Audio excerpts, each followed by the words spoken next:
Carol nervously shifted her weight from one foot to the other, constantly checking the time. "Judy, we won't get the roses before 8 p.m, but I have to run. My son is at home with his grandmother. If I'm late, there will be a scandal at home." Judy frowned slightly. Carol was an excellent saleswoman. Moreover, she was a very kind and honest person, and not letting her go now, when the working day was already over, would be almost cruel. After her husband's death, Carol had been living with her mother-in-law and her 1-year-old son. The grandmother was happy to help with the baby, treating her son's widow with understanding and care. The only condition she had for her daughter-in-law was that she should return home immediately after work. If Carol was occasionally late, she would face an argument at home, being accused of neglecting her responsibilities to the child and spending time with unknown men somewhere. Carol knew that the elderly woman was actually deadly afraid of being alone. She had lost her son, and now her daughter-in-law and grandson were the closest people to her. And if something happened in Carol's life, like a new marriage, she would move to her husband's place, taking her son with her. Carol felt sorry for her beloved mother-in-law and tried never to be late for work. Judy, the owner of the flower shop, knew this too, and therefore warmly smiled. "Go ahead, I'll wait myself. Why are they delayed?" "Well, it's February 14th tomorrow. There are many orders, and there's a snowstorm. Traffic jams on the roads." "Another snowstorm," Judy said absent-mindedly. "Okay, Carol, get ready to go home." Carol nodded, quickly put on her down jacket, and ran out of the glowing and warm store, right into the dark and windy evening. Left alone, Judy closed her eyes for a moment and sighed. The fresh smell of flowers. She loved being here. The store was a gift from her husband for Valentine's Day. Judy remembered how William had brought her here for the first time and asked, "Do you like it?" And Judy had answered completely sincerely, "Yes." "Then this place is yours," William had said mysteriously, handing his wife the keys to the store. Judy looked at her husband confused. "William," she began uncertainly. "Thank you, but You'll be fine," William had said emphatically. "You've been sitting at home for too long, Judy. You need to do something." "William, you should have consulted me," Judy said glumly. "Tommy isn't even 2 years old yet. Have you thought about that?" "Yep, we'll find him a good nanny, and you'll be able to focus on the store," William replied. He struggled with his words, remaining silent for a few seconds before continuing. "Judy, you've become sad, easily irritated and constantly in a bad mood. I can't remember the last time you genuinely laughed. I understand that you're tired. Your whole life right now is Tommy, feeding, changing, walking and everything all the time. This Groundhog Day will get to anyone. But you are not alone. You're my wife and the mother of our son. We really want to see you happy and full of life." "Dear William," Judy sighed. He saw that she was sad and immediately found this shop to entertain her. Unfortunately, he didn't even have a clue about the real reason for her bad mood. Her thoughts were interrupted by a man in his 50s who was trying to squeeze through the door with a huge box of flowers. "Hurry up and take it. I'm rushing to go home," he shouted from the threshold, making it clear he didn't intend to stay any longer than necessary. An hour later, Judy's car sped through the blizzard along an empty road. William and Tommy had gone to the country house, which they informed Judy about via SMS. "And please buy a cake," her husband conveyed their son's request. Now, on the passenger seat, there were huge supermarket bags with a cake, croissants, fresh buns, and everything else her heart desired. Judy smiled briefly. Tomorrow was Valentine's Day. If she managed to put Tommy to bed early, Maybe they could have a romantic evening. Perhaps they were missing romance. No, William was a wonderful husband, but lately Judy felt like he treated her with a tender, caring condescension that was more typical of a father than a loving man. William never forgot to congratulate her on a holiday, remembered what flowers she liked, and invariably spoiled her with various pleasant things. But why did more and more memories of the early years of their marriage come to Judy's mind? Back then they had almost nothing, but there was some special blinding brightness to each day, and joy, a lot of joy. "Judy, I'm home." William would come home from work shouting cheerfully. Judy's heart would leap with joy. She would run to the hallway to hug her husband, inhaling his familiar scent, rub her nose against his cheek and laugh, "Ouch, prickly." For some reason, these memories made her feel melancholy. Now Judy frowned, as if from a sudden headache. She couldn't get used to these sudden bouts of melancholy, even though she knew how to deal with them. All she needed was to stop aside the road and rummage in the glove compartment for a pack of cigarettes, hidden from prying eyes. No one knew she smoked. The pungent, burning smoke didn't even appeal to Judy, but for some reason it helped. Or maybe it was just an illusion of help.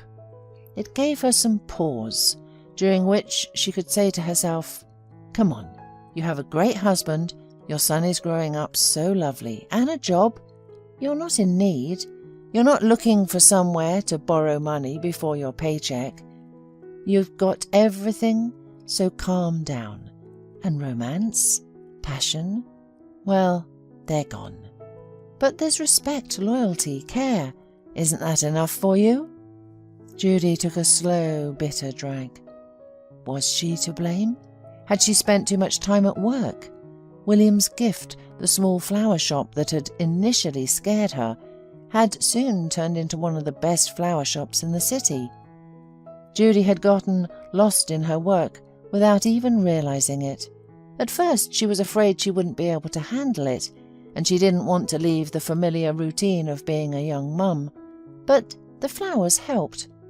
Every time she received a fresh batch from the supplier, she imagined that the fiery red roses waved at her with their serrated leaves, and the chrysanthemums shone so brightly with their yellow, purple and pink colours, as if they wanted to please her.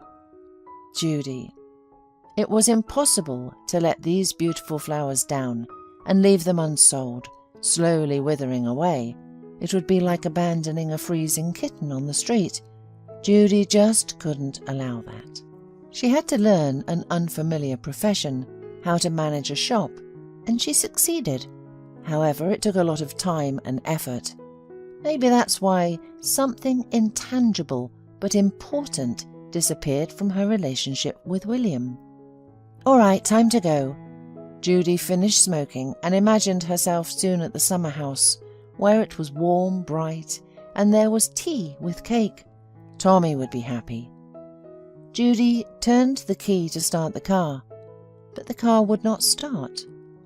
Oh no, stalled at night and no one around. Judy took out her phone and dialed William's number. Busy. One more time. The connection was lost. It was probably because of the blizzard. The car was warm, but not for long, as the heater wasn't working, and Judy didn't want to sit here waiting for a ride. Who knows when it will come, and whether someone will stop to help her. About 10 meters from the road, the silhouettes of houses were dark. A village, Judy guessed. She got out of the car, shivering from the wind, and walked resolutely towards the village. It's already late, everybody is probably asleep, and I won't get any help. But maybe there's at least mobile coverage there, Judy pondered.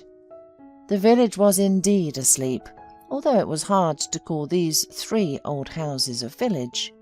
They were all shrouded in sleepy night darkness, and only one window showed a weak light. Struggling through the snow, Judy reached the rickety gate. It was open. She didn't hear the watchdog barking. Well, what was there to guard? The house was completely dilapidated. The woman decided to peek through a narrow window to see who could live in this forgotten place. She quietly approached the window and was stunned by the scene before her. A child lay on the floor near the stove, tightly hugging a little dog. There was no one else in the house. Judy approached the wooden door and knocked softly. Shortly, the door opened wide, and a grey ball rolled out from under Judy's feet. A puppy. At the same time, a joyful child's exclamation rang out. "Mummy!" Judy looked up and saw a girl of 4 or 5 years old standing before her, wearing felt boots and an oversized coat. Surprise and disappointment froze on the little girl's face. Judy was not her mother. "Are you waiting for your mum?" Judy squatted down in front of the girl. "She'll probably come soon." "She hasn't come for 3 days," muttered the little girl, tears appearing in her bright blue eyes. "We've been waiting." "Waiting?" "We?" Judy asked. "So you're not alone? Who else is at home?" "We're with Wolfie." The girl nodded at the puppy, wagging its tail at Judy's feet. "And—" Judy hesitated for a second. It was clear that the girl's mother was not coming back soon, but Judy couldn't leave an abandoned child alone. "And aren't you afraid to spend the night alone with Wolfie?" "We're not afraid," the girl shrugged. "We're just freezing, and we want to eat." "And where are your parents?" Judy asked cautiously. "Do you have a dad or grandma?" The girl shook her head. "We only live with Mummy." Judy introduced herself and asked the little girl's name. The little girl replied, "Rosie," and for the first time in a while she smiled. "Rosie," Judy repeated warmly. She took out her phone from her pocket and called her husband. The connection seemed to be there. This time William answered immediately. William answered and asked where she was. "The car stalled 5 kilometers away from home. There's a village nearby. I went for help, and there's this girl, William. She's been alone in the house for 3 days, hungry. William, come here. I don't know what to do, but we can't leave her here," Judy pleaded with her husband. William apparently was going to object, so Judy kept talking. "Come as soon as possible. We'll figure out what to do. Apparently my battery is dead. I won't start without your help anyway. Just bring a thermos of tea and sandwiches. I'm waiting." Judy quickly hung up the phone without giving her husband a chance to argue. The whole time, Rosie was staring intently at the uninvited nocturnal visitor. "Rosie, where do you think your mother might be?" "Maybe something happened to her?" asked Judy, not understanding what was going on in this house and how you can leave a small child for a few days. "I think she's out for a walk," the little girl said with an important look. "What do you mean, she's walking?" the woman blurted out. "She has a friend who lives in the next village. When Mama goes to her, she doesn't come home at night. She leaves me and Wolfie soup and bread. But this time she's gone too long. We've already eaten the soup. We have eaten the bread too," said the girl with sadness in her eyes. "Rosie, now we can go to my car. It's not far. I have fresh rolls and croissants there, and my husband will be here soon to bring us some tea. You can stay with us tonight. We'll bring you back in the morning, okay?" Judy asked, completely unsure of what to do about the situation. "And if Mum comes and we're not there?" Rosie suggested. "Mum? We'll leave a note with my phone number on it," Judy decided. "Do you have paper and a pencil?" Rosie didn't answer right away. "And Wolfie?" she asked finally. "I can't leave him alone. He'll freeze here without me." "And we'll take Wolfie. Bring the paper," said Julie firmly, realizing that the child must not be left in the cold house in any case. The girl obediently brought a sheet of paper and a stump of pencil. While Rosie put on her hat and mittens, Judy wrote a note for her good-for-nothing mother. "Forced to take your hungry daughter from the cold house." At the end she wrote her phone number and put the note on the empty table. "Well, baby, take Wolfie and let's go." She smiled at the girl. "Let's go," nodded Rosie, quickly taking the puppy in her arms. In about 15 minutes they were already near the car. The car had had time to cool down in that time. Judy put the baby on the front seat, wrapped her with a blanket, which she got from the trunk, and again tried to start the car. The attempt failed. The car refused to show any sign of life. Watching Rosie eating croissants with custard, the woman almost burst into tears. How could the mother bring her child to such a state? What would have happened to her before morning if Judy had not accidentally come to their house? Would the little one have survived hungry in the cold house? Probably not. Rosie didn't forget about her companion Wolfie. She broke off pieces of croissant and gave them to the puppy, who happily ate them while wagging his tail. William arrived quickly, with a half-asleep Tommy sitting in the back seat of his car. He clearly enjoyed the sudden night adventure. Father and son quickly got dressed, jumped into the car and sped through the night and snowdrifts to save Mum. Judy got out of the car, trying not to make any noise. Rosie, having eaten her croissant and soft roll, dozed off. William hurried over to his wife. "Judy," he began loudly, when he saw his wife quickly put a finger to her lips. He switched to a whisper. "You can't do it like that, Judy, and if her mother shows up, she'll run to the police. Then you won't be able to prove that you didn't kidnap the child, but only wanted to help. William, I left a note for her mother on the table. I explained everything. I left our phone numbers. But you can't just abandon a child. There's a house there. There's a cold house. No food at all." "Oh, Judy." William sighed and hugged his wife. "And what's this?" There was an indignant squeak from under Judy's jacket. "It's Wolfie." Judy mysteriously smiled and unzipped her chest, and immediately a smart puppy's muzzle peeked out. "And you brought a dog?" William almost groaned. "Okay, I'll charge your battery. We'll go home and figure it out there." Judy woke up early in the morning, never getting much sleep. They had arrived home well after midnight and had to settle Rosie in for the night, find her a pyjama, and find a bed for Wolfie. She also put her son to bed, who was consumed with burning curiosity. "Who is Rosie?" He wouldn't give up. "A princess," Judy smiled, "from a fairy tale. You see, she got lost and ended up in a fairy tale kingdom where everyone was asleep. But Rosie isn't asleep, so we had to take her away until the king and queen woke up." "And Wolfie? Will he live with us now?" "No, son. Wolfie guards the princess and must always be with his owner." "And you?" "Shh, it's time to sleep. We're all exhausted today. Good night." William sadly looked at the sleeping girl. What are we going to do with her now? Judy shrugged. "Let's try to go to that village tomorrow. Maybe the mother will show up." "Not we, but I'll try to go there." William decisively interrupted her. "We still don't know what kind of mother is there and how she'll receive us. I'll go in the morning." The morning was gloomy.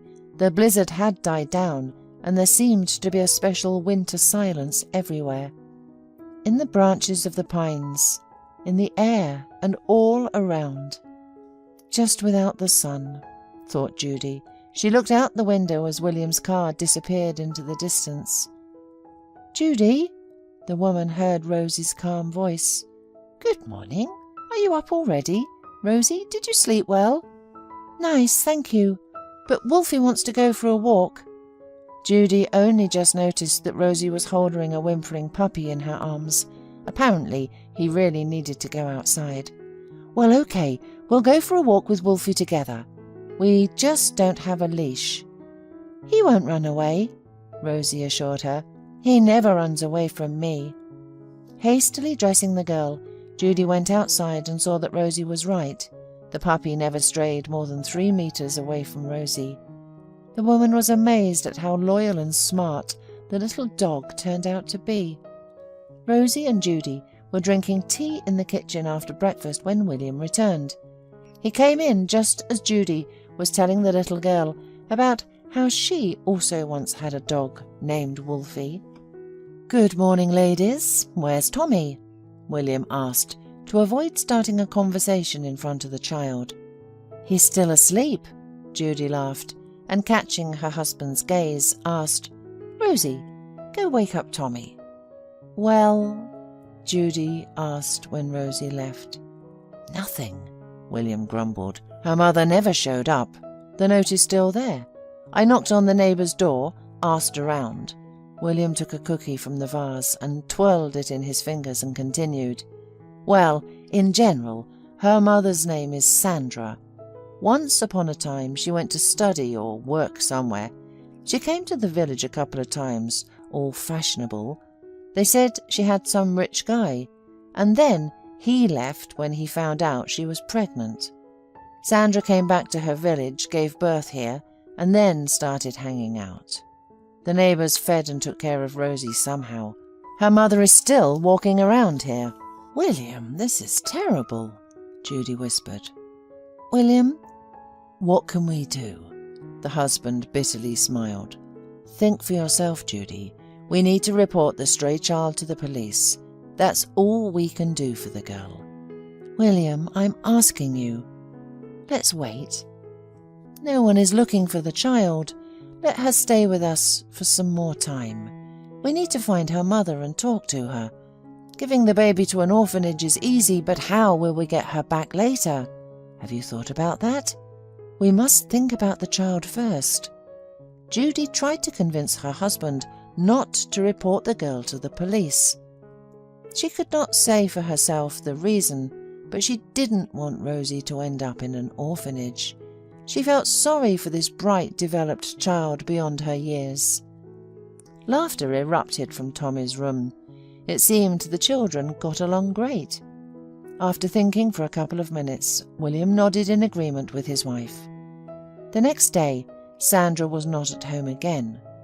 The spouses realized that they were acting recklessly, but the little tender girl blended so perfectly into their family, as if they had never been a night road, a cold house, and there was only Rosie, who since the birth of a child lived with them.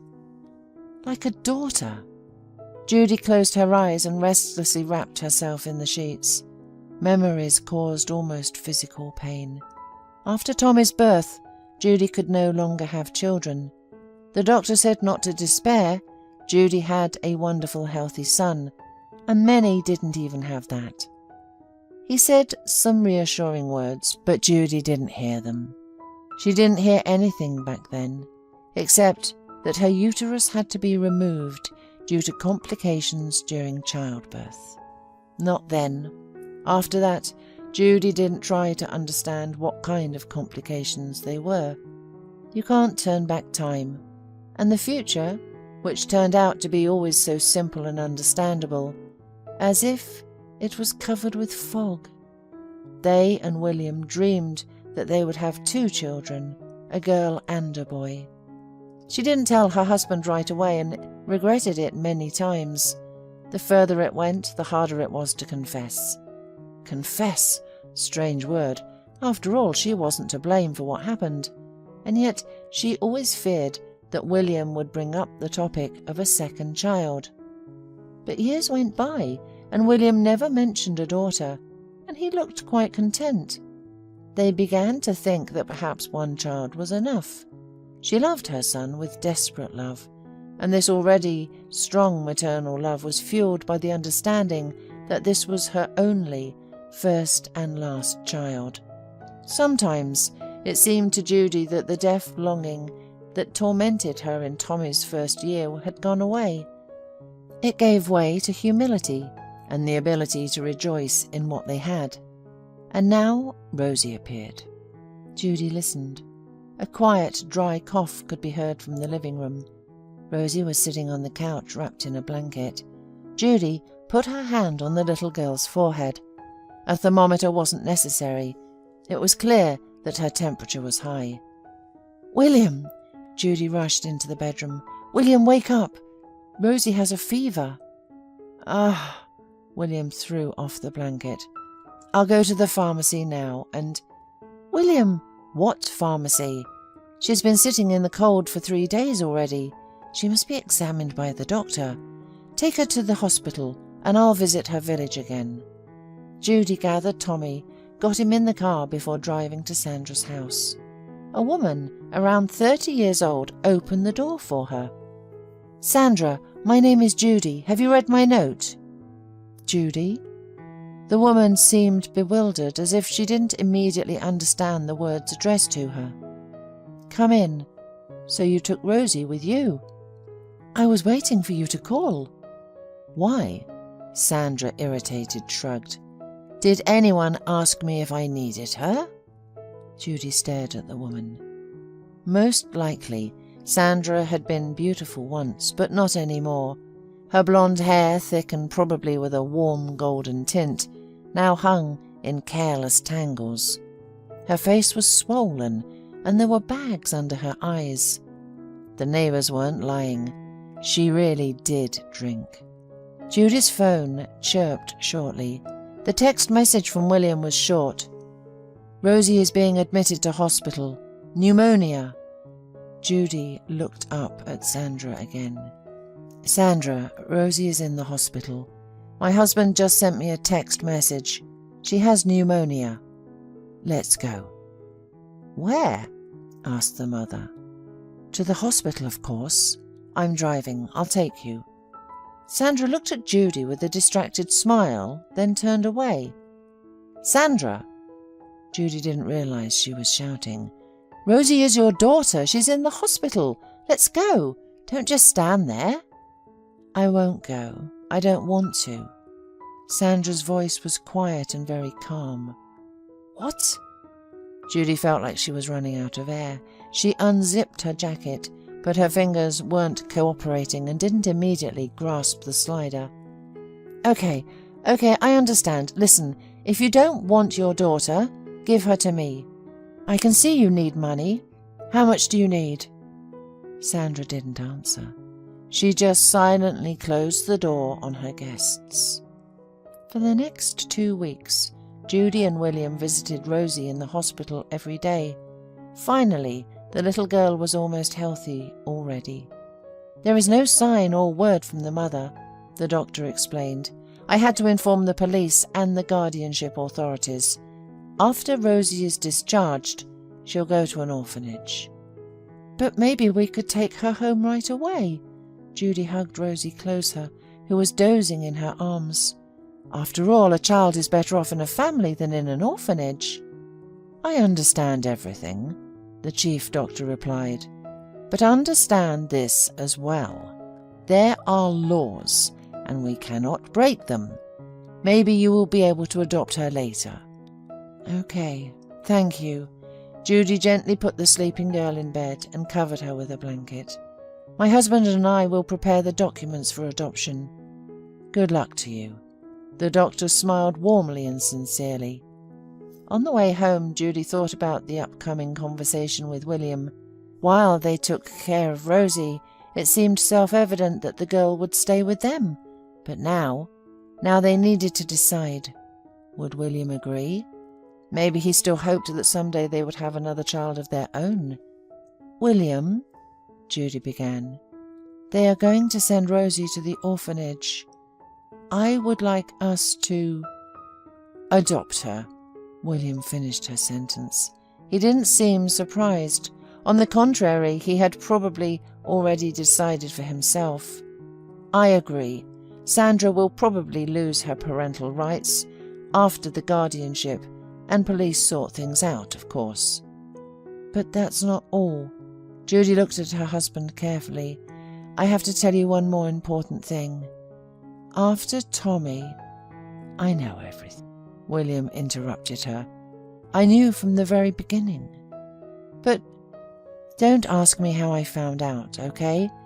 William pulled his wife closer to him. It doesn't matter. What does matter then? Judy muttered. Because I can't.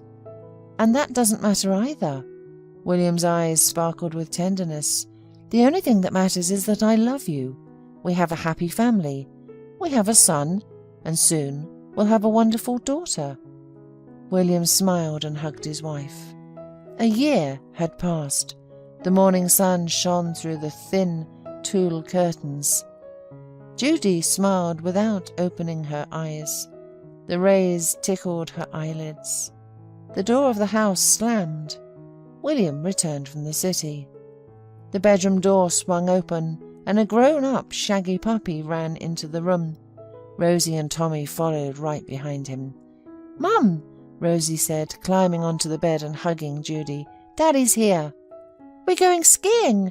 We're going skiing!" Tommy shouted, jumping on the springy mattress. Judy laughed, hugging her son and daughter. "Judy," William's cheerful voice came from the hallway. "I'm home." Judy hugged her husband and children and felt like the happiest woman on earth. After all, she had everything she needed for perfect happiness.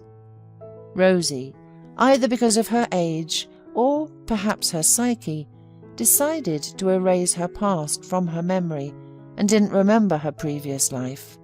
She sincerely considered Judy, William and Tommy her family. She didn't remember Sandra. Sometimes Sandra appeared in her nightmares, but the girl tried to dispel these nightmares, realizing that now she had only one family, a family that loves her unconditionally and will never betray her.